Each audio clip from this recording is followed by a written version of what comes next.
Good morning, Year 12. Today we're going to talk about representations of Pompeii and Herculaneum over time.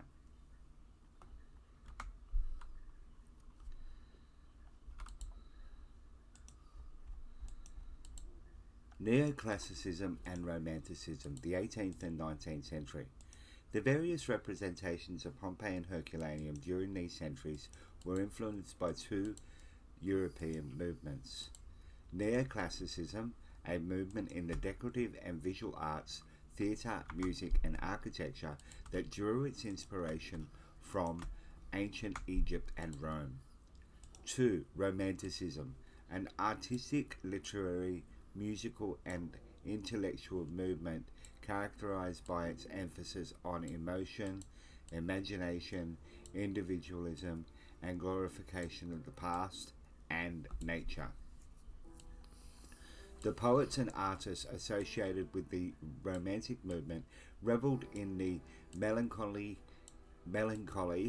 engendered by the aspects of ruins, recording what they felt rather than what they saw. They presented an interpretation based on their own moods and memories and added characteristic touches of their own. Jacob Philip Hackett, as the official painter for the court of Naples, was one of the first to record his impression of the state of the excavations in 1799.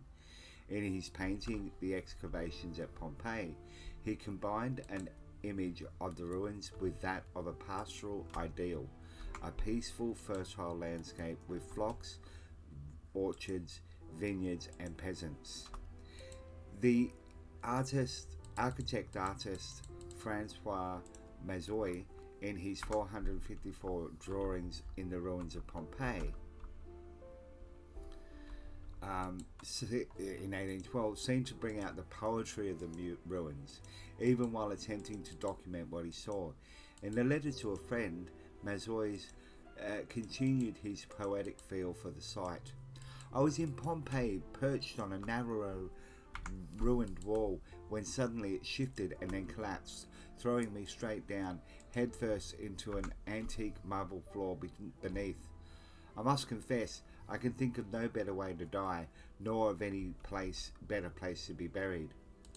While some visitors wanted to experience the ruins in romantic fashion, such as under moonlight, for others it was mysterious. It was a mysterious and macabre that was fascinating.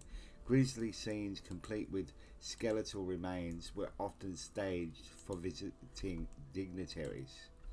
Charles Dickens, who spent periods of time in Italy, was fascinated by Pompeii's mix of the macabre and beautiful, and he thought of sudden death.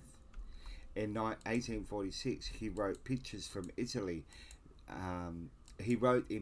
Pictures from Italy that at Pompeii one loses all sense of time and heed of other things in the strange and melancholy sensation of seeing the destroyed and the destroyer making this quiet picture in the sun. Other artists imbued their representations of the ruins with a number of fantasy elements, inaccurate but appealing to their audiences, like Paul Alfred de Curzon's painting Dream Amid the Ruins of Pompeii and Edouard Alexandre Sain's Excavations at Pompeii, while Theodore Chassereau, in his Women in the Tepidarium, chose to evoke the type of languid sensuality popular in Europe at the time.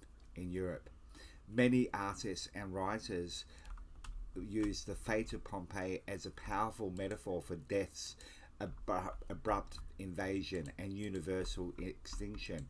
A host of paintings focus on the cataclysmic and apocalyptic end of Pompeii, such as V.H. Valenciennes' painting of the death of Pliny. Bruno Carl Paulos the destruction of Pompeii and Herculaneum.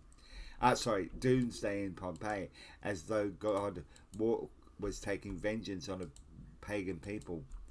And John Martin's The Destruction of Pompeii and Herculaneum. Like all his other visions of catastrophe, Martin shows small, terror-stricken figures and the energy of the forces about to overpower them, with man's helplessness in the face of nature and the wrath of God.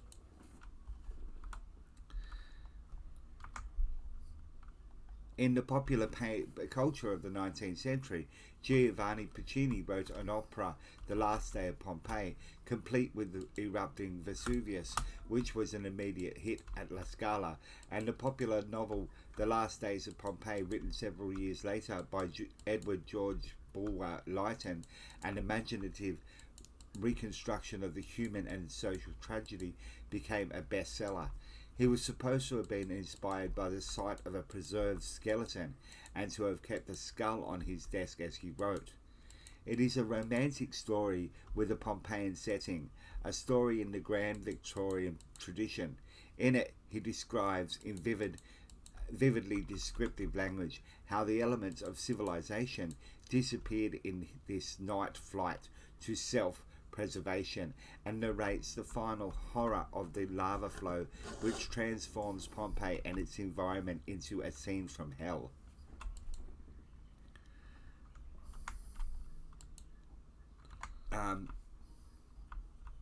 He wrote, in proportion as the blackness gathered, did the lightings around Vesuvius increase in their vivid and scorching glare, nor was their horrible beauty confined to the usual hues of fire, now a livid and snake-like green, darting restlessly to and fro as the folds of an enormous serpent.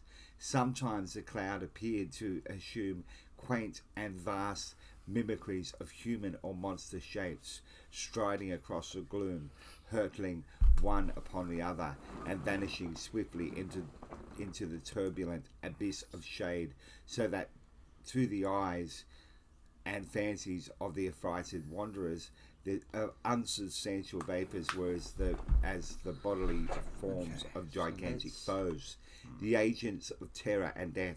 Suddenly the place became lighted with an intense and lurid glow, bright and gigantic through the darkness which closed around it. Like the walls of hell, the mountain shone, a pile of fire. Its summit seemed riven in two, or rather, above its surface there seemed to rise two monster shapes, each confronting each as demons contended for a world. As photography developed, some visitors left their impressions of Pompeii in photographic images, and as the sites became more accessible to the public from the mid-19th century, others, such as the American author Mark Twain, who travelled to Europe in 1867, left their impressions in travel diaries and books. Twain saw Pompeii through a distinctly irreverent American perspective, as he flippantly criticized ancient bureaucratic inefficiency. Twain's representation of Pompeii serves to show how greatly a person's background affects his interpretation of the past. Being a member of a relatively young nation, Twain had a different concept of history than the European writers who used Pompeii in their works. 20th and 21st century representations. Throughout the 20th century, Pompeii and Herculaneum continued to be represented in both fact and fiction, and often sensationalized, mainly through film adaptations of Bulwer Lytton's 19th century novel. In 2003, author Robert Harris published his best-selling novel Pompeii, which gives an entirely different perspective on the eruption, as he focuses on the 22nd to 25th of August 79 AD through the eyes of a Roman water engineer.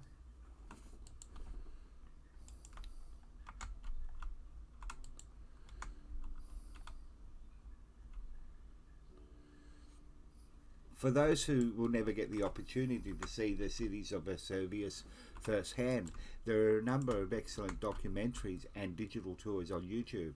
Those who, unlike the leisurely travellers of the 18th and 19th century on the Grand Tour, brave the 3 million or so tourists who descend on Pompeii annually, can be completely immersed in a 3-hour time travel experience on site. A 360-degree virtual reality recreation of ancient Pompeii as it once was before the eruption via 3D virtual headsets with accompanying commentary.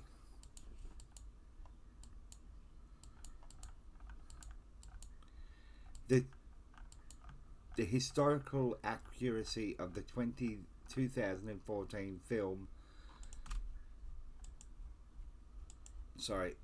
2014 film Pompeii. Although this romantic historical disaster film released in 2014 received generally negative reviews, it did get positive feedback for visual effects and some historical accuracy. It seems in part to have been based on Pliny the Younger's account of the eruption and some of the depictions of recent volcanic explosions. According to a volcanologist at NASA's Jet Propulsion Laboratory in California, it realistically captured the earthquakes that preceded the eruption, the explosions and pyroclastic forces of hot ash and dust and gas.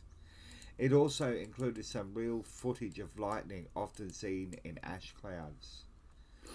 The layout and architecture of the city was based on photographs of the actual remains and a computer-generated image placed over the top. Further support for some of the details in and along the streets, stepping stones, graffiti, as well as the amphitheatre, came from an archaeologist who had spent much of her academic life studying Pompeii. There are some other representations that you may know. For instance, The Simpsons had an episode where they went to Pompeii, and also there was a song called Pompeii by the band Bastille. Anyway, thank you so much for listening. Bye for now.